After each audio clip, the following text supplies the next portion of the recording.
สบายดีพี่น้องSC ภายในหรือต่างประเทศมื้อนี้ล่ะพอบ้านพะเลาะเนาะล่ะสิได้พาท่านผู้ชมไปรู้จักกับอีกถ้ำแห่งหนึ่งเนาะถ้ำแห่งนี้นะมันเป็นถ้ำป้องเด้อถ้าเขาห้องถ้ำป้องน้ำป้อง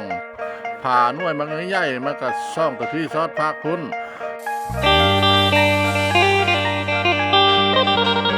ที่ตะก้อนบ่ล่ะมันเป็นว่าผีบางบดตามเท่าแก่บูฮานเพิ่นเว้าแล้วก็สิมาถ่ายทำสำรวจเบิ่งมานี่ล่ะได้มากับเด้อ มากับทีมงานบ้าวสวนบ้าวแปลงมันนาออกจากนี่ไปแล้วก็บางเทื่อก็สิได้ไปอีกแห่งหนึงทำแห่งนั้นแล้วก็อยู่ที่บ้านนานิยมเนาะ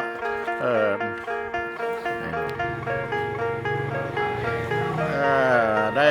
มาฮอดมาถึงถ้ำป้องแล้วเด้อถ้ำป้องก็คือเป็นอันนี้แหละเนาะอยู่ในถ้ำป้องนี่แหละ ตามความบอกเล่าของบูฮานเพิ่นว่าอยู่เทิงผาพุ่นอีกแล้วก็สิมีบ่อน้ำศักดิ์สิทธิ์เขาห้องว่าน้ำสร้างแก้วบูฮานเพิ่นว่าน้ำสร้างแก้วเดี๋ยวอยู่เทิงเพิ่นล่ะทางประมาณพะเลาะนี่แหละอาจจะขึ้นไปบ่ได้มันเป็นผาสูงชันเนาะเป็นผาสูงชันคนสมัยตะกี้เพิ่นก็สิมีทางขึ้นหรือบ่เพิ่นจะรู้จักคันว่าสิขึ้นไปก็ย่านบ่ปลอดภัยเนาะท่านผู้ชมเนาะมีหลายอันหลายอย่างมีต้นไม้มีห้องมีห้วยแล้วก็มีน้ำสร้างแก้วอยู่เทิงเพิ่นว่าบ่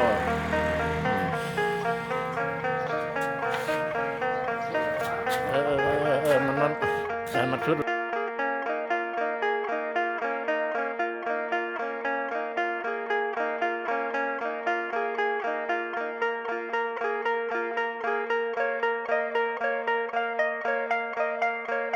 แล้วก็สมบัติบ่มีความสามารถขึ้นได้เนาะ แล้วก็สิบันอะไรจากอันนั้นไปมันก็สิมีนานิยมเนาะนานิยมก็มีอีกถ้ำหนึงก็ยังบ่ทันได้ขึ้นไปสำรวจเพราะว่าสิไปพบชาวบ้านเพิ่นแหละบ่อยู่เพิ่นไปเวียกการถ่ายทำต่างๆก็มาฮอดมื้อก็ถือว่าพอประมาณนั้นล่ะเนาะ